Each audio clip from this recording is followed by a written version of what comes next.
Okay, so we got another big snowfall, another storm, and all the drifting and stuff. Instead of shoveling it or using a little tractor, we'll chain up this one and put a float charge on it while we're doing it. So this will just be a quick tutorial on if you've never chained up a tractor. I do not like to drive over them because these are so heavy. I like to lift the tire off the ground and be able to work the tire and the chain around. So that's how we're going to do it today. I keep tire chains hanging up on the wall. I oil them at the end of the year so that they're a little easier to work with. They don't bind up as easily, and then I hang them. It's good to have a helper while you do this because these chains weigh about 100 pounds. I've had to do it alone more times than I can count, and it's just easier to have a helper.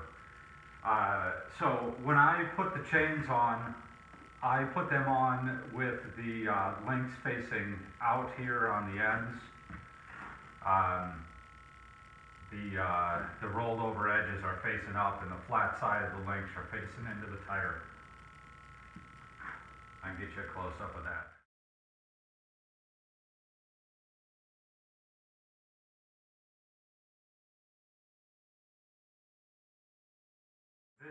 This is why I like to have the tire off the ground, is because it's easier to work the chain and get it over the lug. And then lifting a 100-pound chain up and trying to link it is difficult.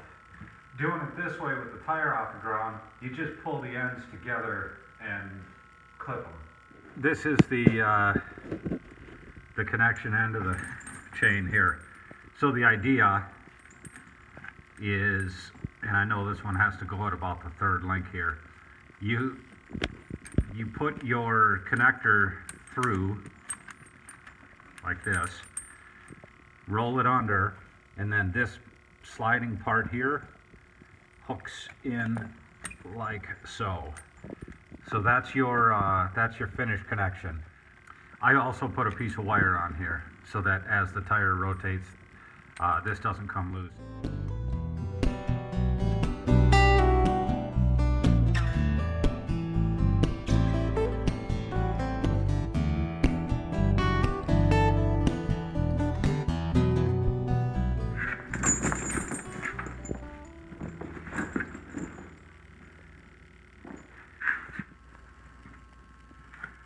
Alright, so we're going to try and hit this all in one here.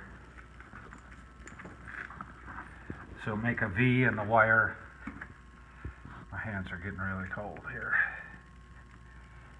And that should be all that's needed to take up that slack right there, just to keep it from flipping around and keep that from coming over.